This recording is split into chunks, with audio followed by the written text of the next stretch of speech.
Hello and welcome to Armenian News Network Grung Week in Review. I'm Alan Zamanyan, and together with Asbet Petrosyan, this week we're going to talk about the following major topics: President Sargsyan's interview, legislation to criminalize defamation of government officials, appointment of acting governors and mayors during martial law, and finally, the opposition protests on February 20th. And to talk about these issues, we have with us Asbet Kochigyan, who is an associate professor of political science and international relations at the American University of Armenia.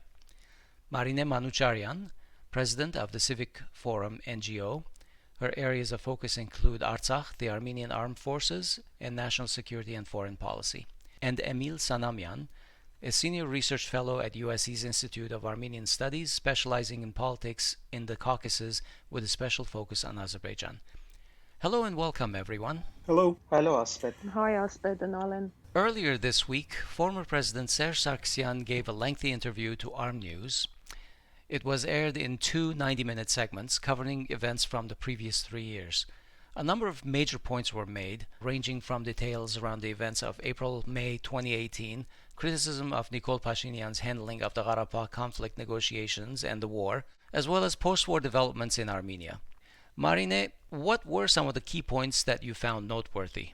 Well, first of all, the interview itself was very, very important, although a bit probably too late, though. I found a lot of details that I was already assuming and following the 4 or 5 years period since 2016. And the important aspects for me were the fact that Shushi was not taken over militarily, but was technically given through treason or something, that the negotiation, that if there is an investigation in place, we will discover the details. The second important part from the interview I took was that President Sargsyan made a somewhat detailed analysis of the ongoing 44 days war, and he pointed out the mistakes that most of us could actually already guess following the processes, but he pointed to some very important aspects as well, including the chances to stop the war and save lives and also territories, and why not leave Armenia and on a better terms of negotiations. And also the third, probably I would mention the third one, is that he's not going to return to big politics, but rather to be of help and assistance to anyone who would succeed bringing down this regime. Asbet Kochigyan, how about you? What caught your attention?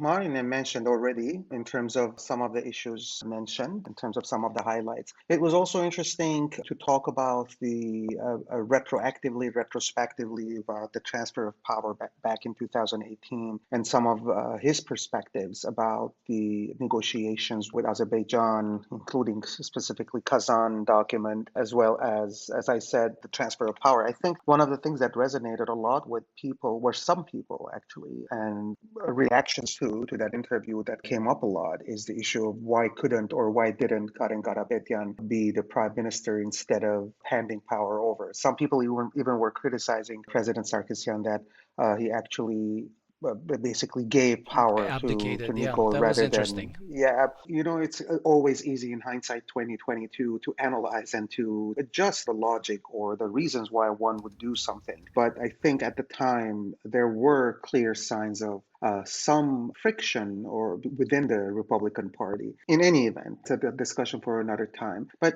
overall, I think this is following what former President Kocharian spoke, recently as well, giving an interview.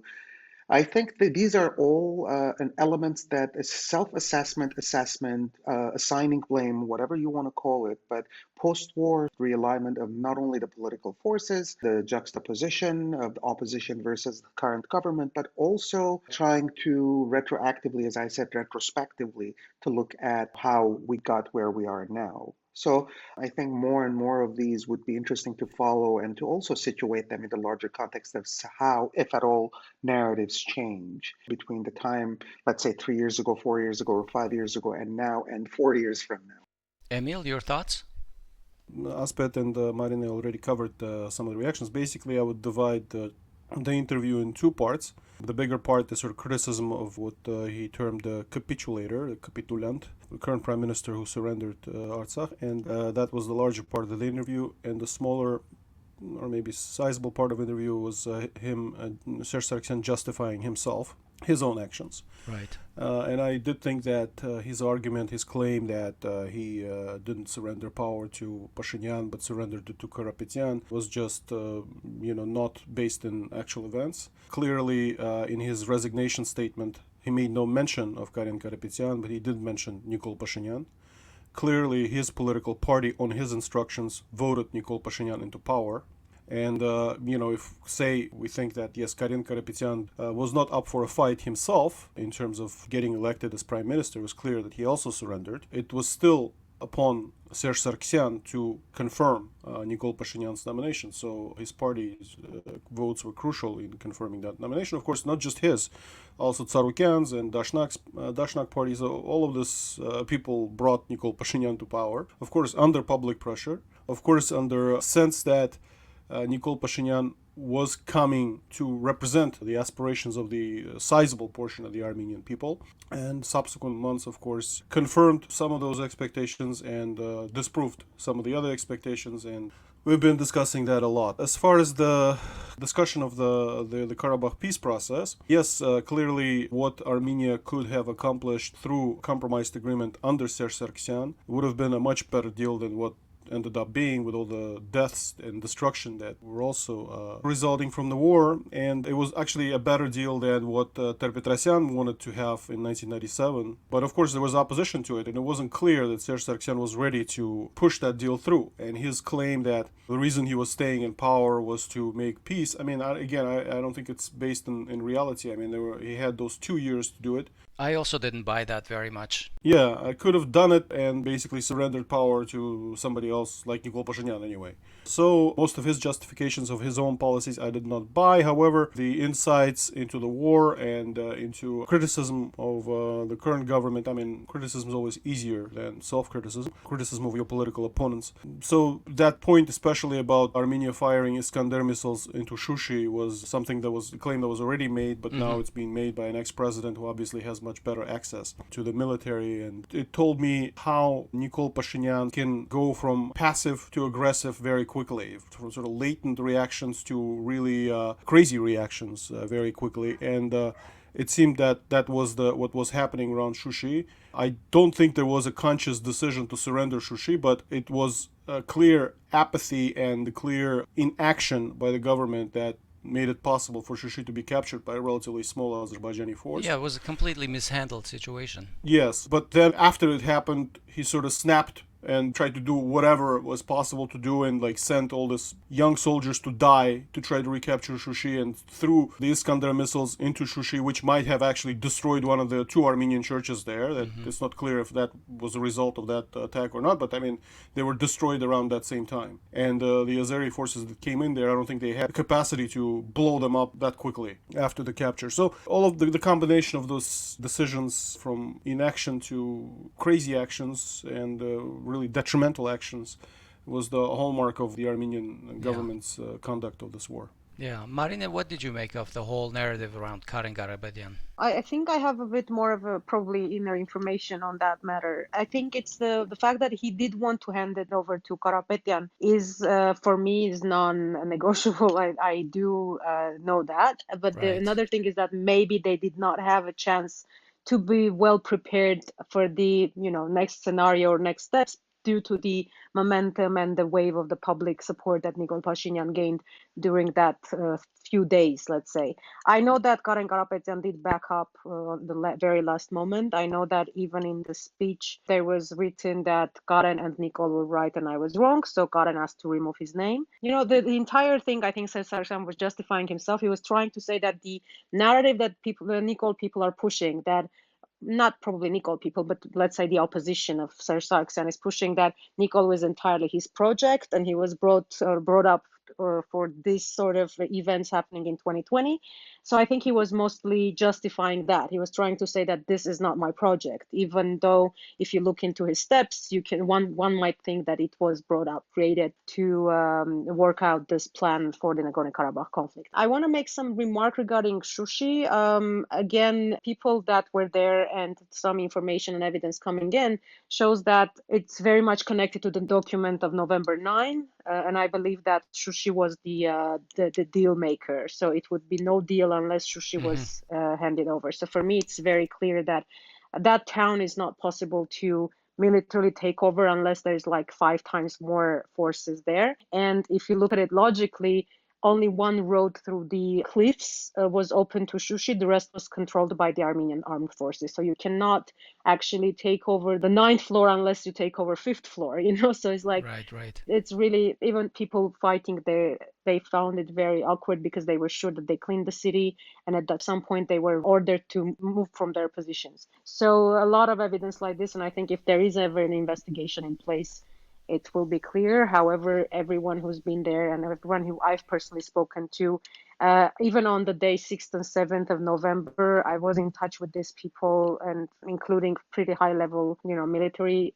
They were saying that Shushi was not taken over militarily, was not captured, in other words. Also, it was quite interesting for me, his explicit intention not to run for office, not to seek office. And I think to a large extent, again, from previous statements and interviews I've conducted with people close to his administration at the time, it seems that Karabakh, the issue of Artsakh, has always been, to some extent, one of the main reasons why, especially Serge Sargsyan in this context, was interested in staying in power. In a way, it concurs what he was saying in terms of leaving. And to a large extent, the 2016 short war, comparatively speaking, was a turning point where he actually was not planning on running for prime minister or staying in power, but that changed his mind. And that's also one of the reasons why he ended up accepting or deciding to stay as prime minister. Now, the question is, at least in his mind or in the mind of many people, the issue of Artsakh, the issue of the conflict is somehow, I wouldn't call it resolved, but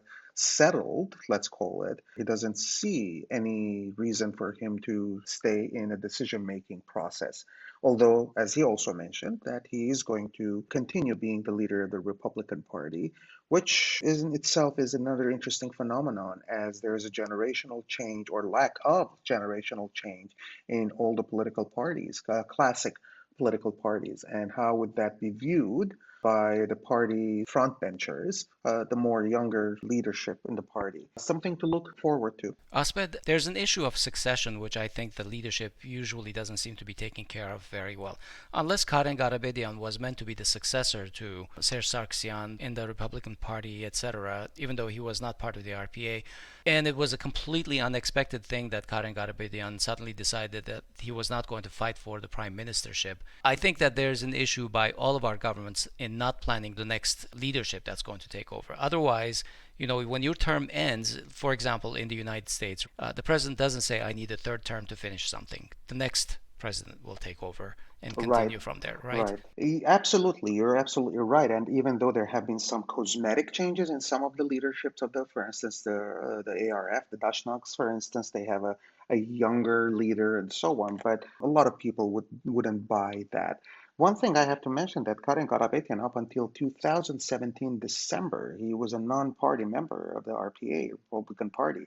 It was at the party congress that actually he did join the RPA. And that might have been also one of the factors why probably if he hadn't joined, again, hypothetical is easy to talk, right? But it would have been interesting that had he not joined, would he have been an acceptable alternative to be interim prime minister, at least in the April, May 2018 and onwards until December, for instance. And there are a lot of people actually at the time when I had interviewed many people there were even people in the RPA itself, members of RPA, who would have been acceptable to be part of an interim government, including but not limited to the former Minister of Justice, David Harutyunyan, and others. But absolutely, generational change is a problem.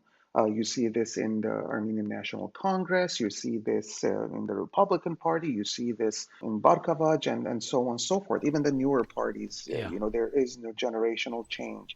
In a way, unfortunately, the only generational change that happened was when a completely different popular movement came to power. And that is the generational change that we witness. And I'm not talking about age, but also a generation in terms of mentality, a generation in terms of post-war, and so on and so forth. It is a challenge that after 30 years, we keep saying, oh, it's Armenia, it's still a new country, it has to go through that. How much more mileage can you get out of this new country phenomenon? Mm-hmm. It's across the board problem, right? I mean, ARF is really an exception that it actually has a turnover of leadership in terms of It's the representative of the most mature bureau. organization. It's the most mature Yeah, party. still, even with some of the ARF affiliated organizations, you kind of have leadership for life or for a really extended period of time. And of course, that's the case with the Republican Party, all of the other entities that even the smaller parties that never came to power, they were established, say, in the early 90s, like Right. small groups like Constitutional Rights Union. They only had the change of leadership in the case of death of the leader, and same thing with the Republican Party. So that's the lack of this internal democracy within the groups that are essentially contending for leadership in Armenia accentuates lack of compromise solutions. And the biggest problem that Armenia is facing right now is that even with the constitutionally allowed change of government right now, where the majority of parliament decides who is prime minister and could basically replace the prime minister, that's not happening because of this tradition of authoritarian leadership within political groups. Which goes into the heart of the democratization, right? I think, I mean, there is a lot of scholarship out there that, argue that democratic political parties are crucial in establishing democratic culture within the political life in the country. Yeah, it's an institutional immaturity. Marine? Yeah, after all we've been through past 6 months, the word democracy brings me goosebumps.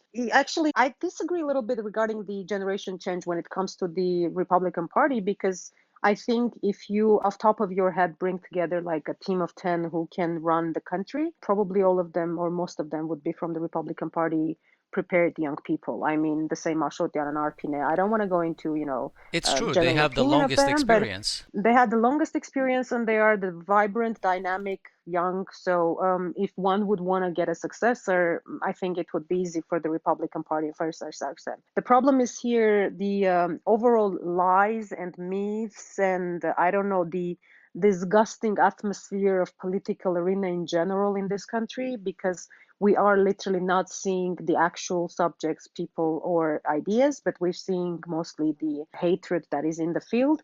And I will not be wrong to be not to be very shy to say that this is with the new government that is in the place. So the ongoing hatred that is being generated towards anyone that speaks against Nikol Pashinyan, and sort of a rule of games that he established, and that's now we're living that situation, and it's really hard to look forward and move forward. So that's why whatever idea comes in is more radical. I mean, sometimes even I don't recognize if what I'm saying, given the years of experience I have in this country in terms of following and watching politics. I think that is the number one problem. It's not about democratization of the political parties, because even if you look into the field, the Dashnaks have their structure for 100 years. Republicans did do a good job in terms of bringing in a vibrant team, having their political school and everything. Even Lusawar Hayastan is doing the best they can in terms of structuring their party. And what comes to the Nikol Pashinyan civil contract, where I am partly guilty as well, there is no independent thinking in the party. And this I can say with all due,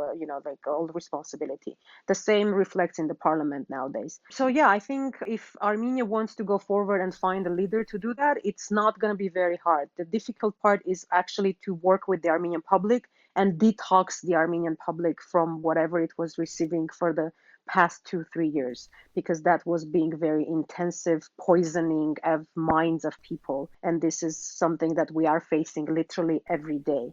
Like just even following the recent arrests of the opposition members, Angela Alibegova being held in the custody or being taken to the national security, and some fake Facebook pages already calling and naming her an Azeri agent. So, and it's like they take one person, they make this person dirty, and that's it. It takes years to clean it, and take it out of the public mind. Defamation So right there.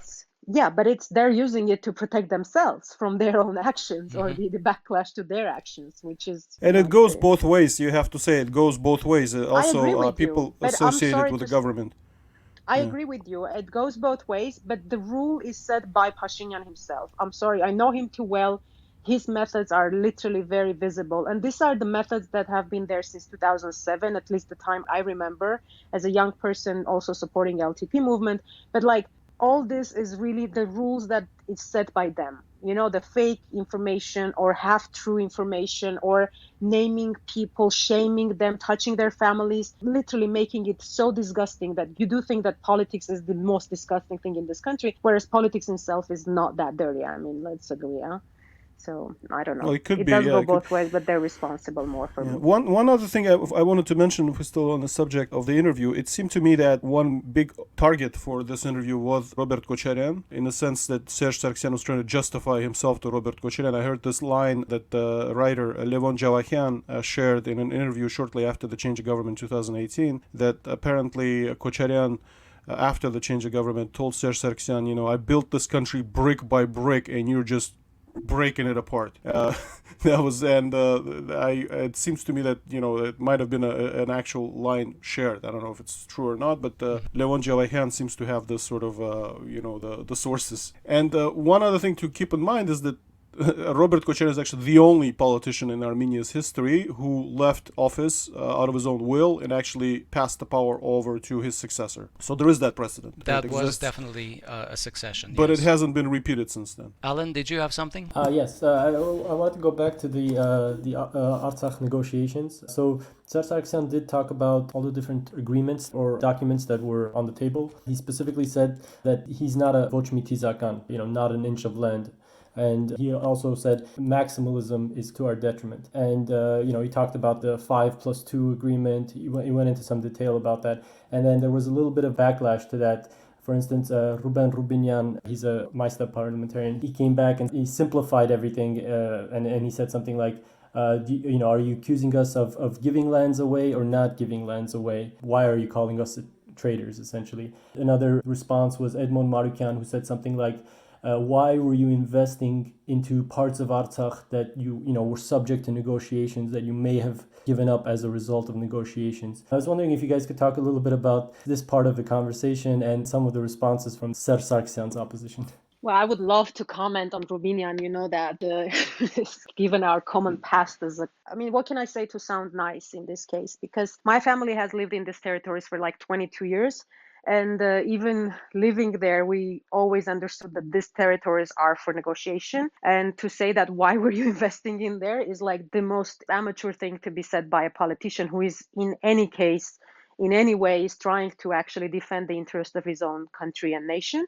So for me, it's really it's a theater of absurd for me to watch and see how they react to the Serge Sargsyan's interview. And the same with the 𝐁 Harutsunyan, who also tried to do the same thing with Karen Karapetyan case in this case. What can I say? It's nonsense. It is absolute nonsense, because I think that Serge Sargsyan is being absolutely honest. And the fact that he was called not an inch of land person is a branded label from the Levon Agans, from the first president supporters. And this way they were justifying, or at least drawing the fine line between their parties, which is they calling a peace party and the Republicans a war party. They need to make this image of Serge Sargsyan in order to actually make their stances more clear for public. However, after this war and after this situation and after the way the conflict was settled, as they believe so, it is really immoral to bring such arguments. And I believe that Serge Sargsyan is being honest when he says he's not 𝐊𝐴, because he's actually probably one of the leaders of this country who has been quite open and not been afraid talking about 800 acres of land being lost during the 2016 war, and also being ready to talk about exchange of lands for substantial gain in the negotiations. Rubinyan is just being an amateur kid at this point. Well, there's so much to talk about this issue, but I think I'm going to move on because I also have my frustrations on that very topic, Marine. Okay. This past week, a bill was circulated by the Office of the Prosecutor General that criminalizes defamation through mass media or other public channels, and it imposes heavy fines and up to 2 years of imprisonment. In 2010, in a move commended by the Council of Europe, Serge Sargsyan's government decriminalized all forms of defamation in Armenia. 𝐊𝐵𝐿 𝐀𝐬𝐿, if 2010 could be regarded as a step toward freer speech and democratization in Armenia, could this bill be seen as a step backward? The short answer is absolutely yes. However, I've been following the various manifestations of the proposal that has been put forward. And actually, there, if I'm not mistaken, I know for sure there were two, and I think there's a third one which is circulating about a proposed law to change the defamation and insults and so on. I think one of them is about increasing 5 times, 6 times the amount of fine for an insult and defamation. And the other one is a more tougher law, which can also include up to 2 years of prison. Now, the question is, 2010 and 2021 are not the same thing. And I'm not just talking about the war, post-war period, but I'm also talking about the state of the media landscape, if you want to call it, in the world and in Armenia as well. Discussions about this were actually circulating even before the war, and to a large extent, the concern about news and information, if you want to call it, or misinformation sometimes, that have been circulating on social media. And there were discussions about this. But obviously, since the war and the increased social media activism by both the government, pro-government, and anti-government sources has led to this new proposals being in place, which is quite concerning, because even though there have been attempts to define what do they mean, like in the law, in the first or the second proposed bill, there is an issue about unknown sources. Basically, they had to even clarify that. What do you mean by an unknown source? Is it like a secret source, or a source on a website, or a fake sort of Facebook account, and so on and so forth? Yeah, Regardless of that, however, the road to hell is paved with good intentions. Even if there is a good intention here in terms of stopping disinformation, the spread of disinformation, especially through social media, it's so very widely open to interpretation in different ways. To address issue of any insult, anything can be included as an insult. And it's not just at the top level, right? It's also about local government. There is a reference, I think, in the second proposed law about any defamation or insult against individuals who are in the local government. So in a way, it can be easily considered to be a gag law, but I'm not sure how it's going to develop, how it's going to be implemented and enforced. In the past, judges in Armenia have been very careful not to give the maximum fine, because at some point, one of the fines is the first bill that passed, it's up to 10 million dirhams. That's about $20,000. Up to, that's also a legalese term. Right. So a judge might say, you know what, That's a maximum I can fine. see that it's an insult, but I will give, I don't know, 5,000 dirhams, hypothetically. So there's also that implementation component there. Marine, last week the government passed a law regulating reliance on anonymous sources in the media. Who do you think is the principal target for this week's bill? Anyone who is against 𝐁𝐤𝐿. So this So is as going simple to as be that, used. It is as simple as that.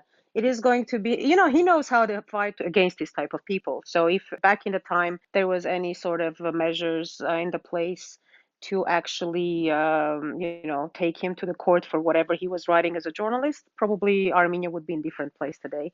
But again, Armenia was being a complementarist state, playing nice to the world and giving birth to people like 𝐁𝐤𝐿, who literally came to power, destroyed the country that was being built for 30 years with the efforts of the entire nation. I sound cynical, but that's exactly what it is. So maybe in a year when you have new prisons for people that used bad words against this government, you will remember what I'm saying. For today, we see who are they going after. All the fake news, they're literally running after anyone who is outspoken critic of this government.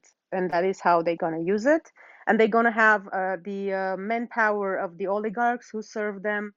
Technically, all the criticism that we had for the previous government is going to be real this time, and we're going to see it. He is trying to build dictatorial state, but unfortunately, this country does not have the resources for that, and he probably doesn't know it himself. Soon he will discover it, and we'll see how it will go from there. Emil, do you expect a potential blowback from the international community on this? The international community has changed in the past number of years. It's no longer Trump presidency in U.S., but it's a very distant outlook as far as the things happening in Armenia. I haven't seen any interest in Armenia, even in terms of sort of staying as an independent state as far as U.S. and West.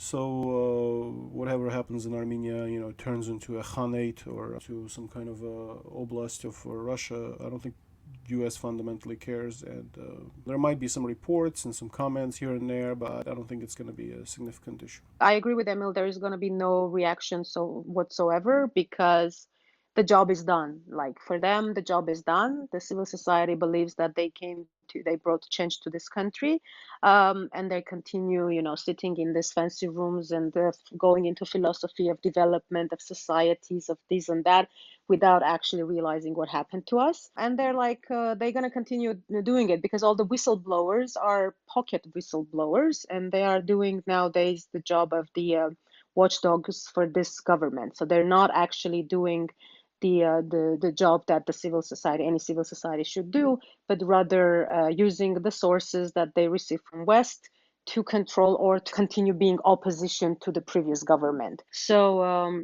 so we will not going to see any big clashes. Maybe they will be like some 2 points down in the charts of the freedom of speech and expression, Human Rights Watch, and here and there, but that's going to be only like on the reports, and nobody's going to make big news out of it because again, the whistleblowers have different agenda in the place. I have to say, this is not driven by the change in Armenia was something that U.S. wanted to see, or a change in Armenia is something that U.S. even welcomed all that much. There's not really maybe much not support for this U.S. but government. other powers. Yeah, I mean, even the European Union, there is not much support for Nicole Pashinyan anywhere. It's just the focus has shifted in the United States, in the European Union, inwardly, and concerns about Russian power, concerns about Chinese power dominate over any kind of democratic shortcomings and things that might be happening. So even with like Belarus, they're trying to normalize relations to use that as a leverage against Russia. So I don't think it has anything to do with the domestic Armenian issues. It's just not important from U.S. or European perspective. Oh no, that I didn't mean domestically. I meant Nagorno-Karabakh issue is solved for everyone, and that was the only issue that they gave. They gave lip service to it. Yes. They gave lip service to it, and again, they didn't care which way it would go. If it was going to stay that way or to change, again, they didn't care. As long as the roads open and the oil flows Even safely. that, they don't really care about that. The oil issues, gas issues, totally tertiary, it's not an issue anymore. It used to be a defining aspect of U.S. policy in the 90s because there was a sense that money could be made and there was a sense that these areas could be made independent of Russia, etc. But now I don't think there's any optimism about any of that. All right. During most of the past year, Armenia has been in a state of martial law. In Armenia, elections are not held in a state of emergency or martial law, so as a result, when the terms of various elected regional leaders have expired, their acting replacements have been appointed by the central government, the prime minister, or his political circle, without due elections. Marine, can you talk a little bit about the short and the long-term repercussions of these appointments and delayed elections? The fact that they're not holding early elections, I believe it's because of the reports coming in about the rating of Pashinyan going down very big. I know that internally they are changing the election law and they will be holding certain elections sooner or later. And I know that the electoral codes are being tailored the way they want to be tailored. Yeah. And pretty much the internal information coming in is that it is going to be falsified no matter, like they're going to use the entire service of the falsification machine as much as they can. So this is what I'm getting from the parliament. We've actually talked about those electoral reforms that they're trying to do and whether it's appropriate to do it now or what the timing is all about. Well, the timing is, number one, is that Pashinyan did chicken out in a way, because when Robert Kochyan made the announcement that they are going to participate in the elections and they're going to win, right after this, Pashinyan technically came out and said there's going to be no elections. So I believe that he was afraid, and this is very personal with him because he is really very afraid of Robert Kochyan. That's like a pathological fear he has. Longer Pashinyan stays in power, worse it's going to get. So how and what ways he's going to continue ruling, I have a hard time analyzing it because it will be just speculating. Elections will come sooner or later, maybe a year or two. I cannot predict anything because it's really very fuzzy picture. Asbed, your thoughts? I have to say that the issue of the electoral reform has been on the forefront of the current factions and the current ruling factions in the government's agenda since day one, even before the 2018 December elections. So from that perspective, The question is not about electoral reform or electoral law amendments. Rather, as Marina mentioned, it's about when to hold the elections. Now, that being said, it is still unclear for me. I have read the proposed legal change. To the electoral and reform? Not the electoral reform, but about the appointment of interim leaders, municipal leaders or local council leaders, and so on and so forth. On the one hand, they talk about Article 27, which is already in place in the Constitution, especially point 2.1, where they actually look at that in the event that there are no elections because of martial law, the prime minister appoints the interim leader of municipal councils, and the marzbet, the governors, appoint the interim leaders of the village councils. Regardless of the issue of what Marina mentioned, that this is also a way to consolidate, to develop administrative resources for down the line in the election. The proposed law itself has some contradiction because it does talk about the local government elections or the laws on local government, especially, interestingly, juxtaposed number 72, Article 72, where it says that in the event that there are no elections, the elections do not take place for whatever reason, then the existing council and the municipal leaders and the municipal councils and the village councils would extend their tenure until a new election takes place. The reason why I'm talking about this, it's quite interesting and sometimes schizophrenic to see the laws, to emphasize the law rather than introduce the new law, and also the reaction to it. From what I've been seeing is that they're just announcing or reconfirming that there's this law and we're going to follow this. But the interpretation sometimes is that, this is a new law that they're trying to implement to increase the government, the centralized control. And don't forget, Armenia does have a centralized control. As much as in the last 10 years or so, there have been a lot of effort by international community to train and help to develop local decentralized government. But at the end of the day, the marzbet, the governors of the regions in Armenia, are all appointed by the central authority, in this case, the prime minister. So that is also something to be considered in that context, which goes back to also the issue of whether or not martial law should be lifted, will be lifted or should be lifted. Emil, what do you think about the fact that martial law is still in place in Armenia? Is there any good reason to not lift it? Objectively, there isn't. There is no reason to keep it in place, but of course it's additional layer of protection for Nikol Pashinyan not to be voted out of power. It's sort of a tripwire. If there is a majority to lift it without his consent, that means that there is also a majority to remove him without his consent. Sort of a paranoid fear of resigning to trigger the election that was discussed, that they wanted to do a constitutional change just to make sure that nobody else is nominated. Tells me that there is a lot of fear on the part of the prime minister that even with his own team can sort of rebel against him. And there was some discussion of Lilit Makun's appointment to be ambassador. And I thought about it in two ways. One way is, of course, having political appointees rather than diplomatic appointees abroad representing this government. But on the other hand, it seems to me Lilit Makuns is one of the few people who could actually lead the rebellion against Nikol Pashinyan in parliament. And this, removing her from there, I think is another sort of sign of his paranoia that he doesn't want anybody who has any sort of distinct voice potentially threatening him. Okay. The Homeland Salvation Movement held a mass demonstration in Freedom Square on February 20th calling for the resignation of Nikol Pashinyan. It's worth noting that the weather was not very favorable for an outdoor gathering with heavy snowfall and temperatures near freezing. Estimates of the crowd size ranged from 20,000 to 40,000 people. The participants included some of the major players, Dashnaktsun, Hanrapetakans, Bargavach, Artur Vanetsyan's Hayrenik, and a number of smaller political parties and public figures. Mine, this was the first large demonstration in 2 months. The movement has also announced the next rally on Monday.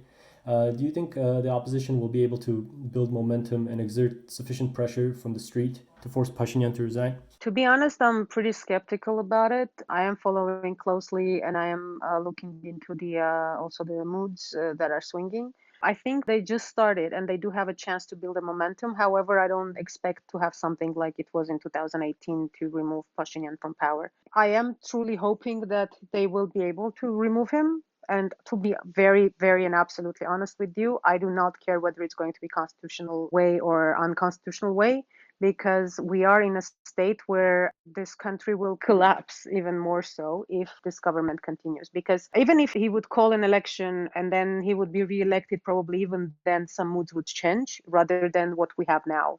it is a complete apathy, and it is like a very, probably this is our Great Depression in a way. So we are all very, very depressed when it comes to the future of this country. And I don't think that most of the people will choose to stay and fight, but rather to leave. So it's a turning point for this state. I am hoping that they will gain the momentum. However, I also have issues about having a clear agenda in the place, because removing kids is one thing, but then what's next is still being very open. Although I do understand that it is the most important fact to remove him and then look into the next part. And of course, for me personally, it's very important what is next for Nagorno-Karabakh, for Artsakh, because if the independence or if the return of the certain territories, at least the Lagim, the Autonomous Republic of Nagorno-Karabakh, is not restored, or there is no plan for that, I would be very skeptical about any power that does not speak of it openly. When we talk about a momentum, right, what would it be different now? They already tried to do something a couple of months ago and it stalled. Everyone was saying, oh, they should get momentum, they should develop a momentum. But 2 months later, is it like they got a new engine to get a new momentum? Do they have a new thing? I mean, what are the chances that they did gather some people, a couple of months ago, but then it stalled? Monday, they're going to go do it again. They're going to gather again, but then what would be different now that they would have a momentum? I can guess that that momentum can be built through the economic situation being worse or getting worse, because we've been seeing that for the society is still in shock from the war, from what happened, from the number of losses we had, the fact that a lot of bodies are not still returned to their families and loved ones. So it is scattered for now. So maybe when the let's say when the situation changes towards spring, and when the the aftershock comes, in a way, this could be something to be used as for building up the momentum. Also, knowing the people who are in the fight, I think there will be some processes that are going under the radar, and that probably will bring some change or will help in terms of building a momentum. Yeah, still, I'm not convinced that, what you're talking about, the economic aftershock, is something that is long way due, and a momentum assumes that a continuity. So from now until that shock settles in and prepares a fertile ground for them to build upon, it's still a couple of months off. So what, another big mass gathering in 2 months to see that if it starts, it's like trying to start a fire, and like you're trying to do, the first time it didn't work, the second time it didn't work, the third time maybe the leaves would be dry, the wind would be in the right place, and so on. I think it's at least from what I'm seeing from outside of that movement, is that it's like, okay, let's try again to see if more people would come in. It's sort of like quite, I wouldn't call it disorganized, but quite lack of path, pathless. This is quite expected, right? I would cut some slack for the protesters, because there's been like a long years establishment of the country, so they are lacking some techniques and skills. However, I would not forget the days when Pashinyan started walking from Gyumri, and by the 10th day, his movement was dying too, and then all of a sudden, the momentum was built. I would give them some time and probably wish for good, hope that they will manage to do it. I understand what you're saying. I also have the same skepticism. But to be honest, if I don't have this hope, then I will be absolutely destroyed. Yeah, I mean, you have to have some hope, and there is a history of the protest movements in the country where most of these protests went in cycles. But I mean, that doesn't mean that they should stop, or that they shouldn't happen, and that people should lose hope. I mean, it's the current moment is very, very dire. This particular protest, I thought, was definitely not embarrassing in any way. It was a good turnout. Of course, the mood is still quite mournful and somber rather than angry and sort of action oriented. But those things tend to change, and people tend to regroup and continue pushing. What is important to keep in mind, of course, is that it will take cooperation from Nikol Pashinyan to achieve any kind of peaceful transition of power. If he doesn't want to give up power and manages to keep his majority under control in parliament, then it won't happen. It's just as simple as that. You need to have somebody like Sargsyan to be ready to really release the power, just not be in the mood to use force. And I'm not sure Nikol Pashinyan is in that mood. I think he would be willing to use force to keep power, and crackdowns will have an effect on the attrition of the protest movement, etc. But again, what's the alternative? Not to have the protest movement? I mean, I don't think that's a legitimate alternative. Emil, I wanted to follow up and actually ask a question related to something Marina said about the agenda of these protests. So one thing that 𝐊𝐨𝐭𝐜𝐻 Manukyan said during the rally is that we can't immediately make changes to most of the November 9th agreement. But one of the points that needs to be addressed right away is the road through Syunik. And he said that no other country should be allowed to monitor that road, and it should be exclusively under the supervision of Armenia. So it seemed like this was a concrete proposal that he was making. What do you think about this statement, or in general, what can be done about the November 9th agreement after change of power? I think there is overemphasis over this road issue. In general, this whole discussion of roads, and it's like, people look at Armenia as this physical body that, might be invaded by, foreign transportation or something like that.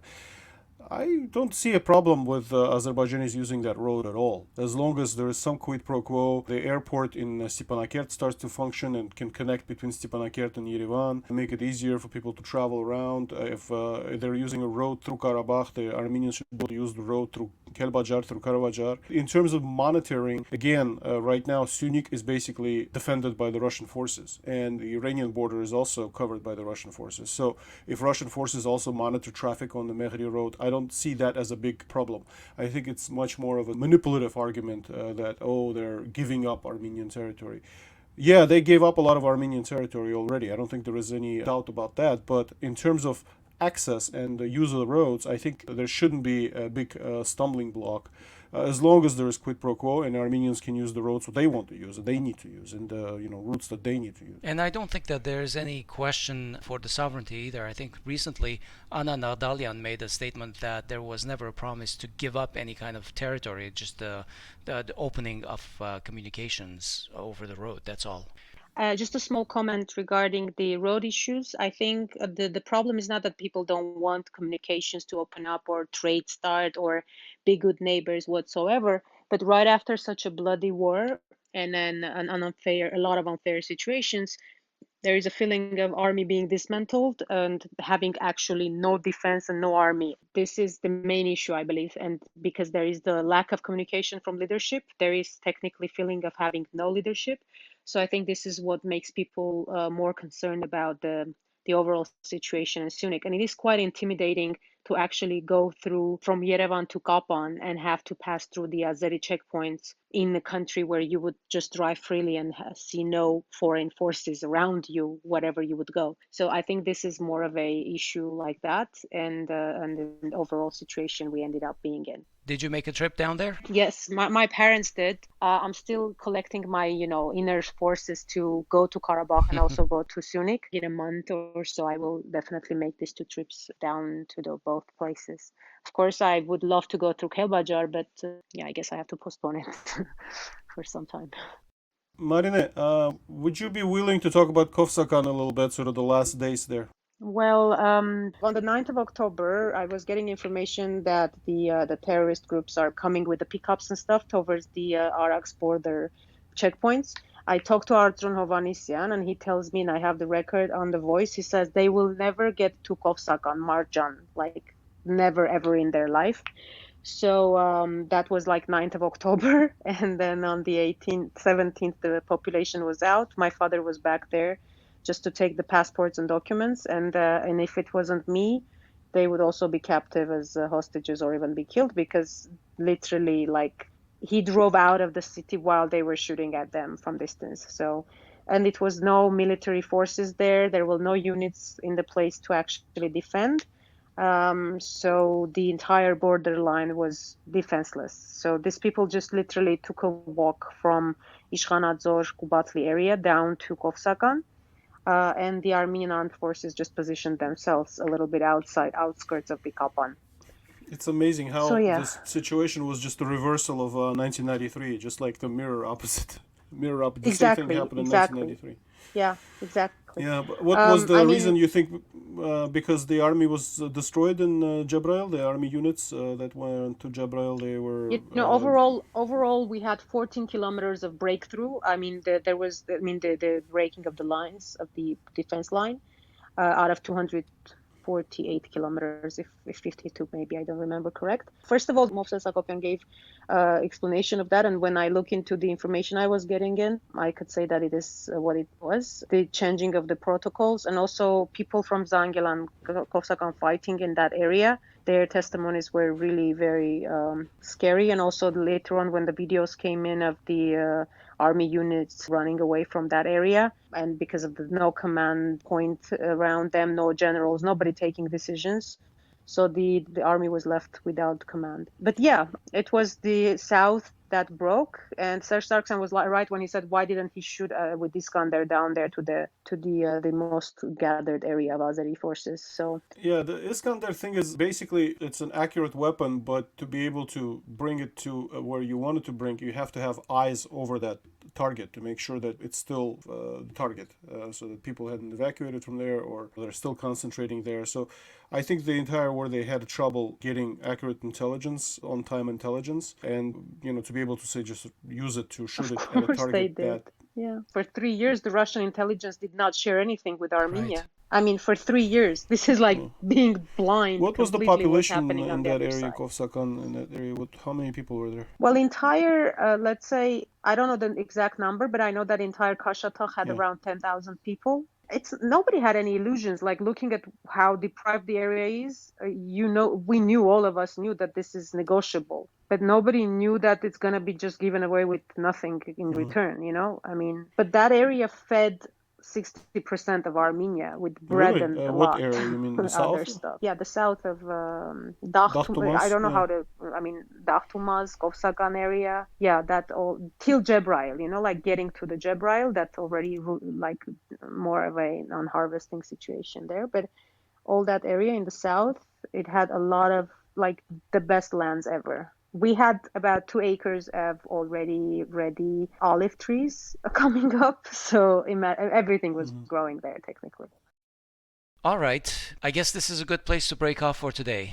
Thank you, everyone. Thank you, Aspet. Thank you, Marine. Thank you, Emil and Alan. Bye-bye, Aspet. Thank you. Bye. Take care. That concludes our program for this Week in Review episode.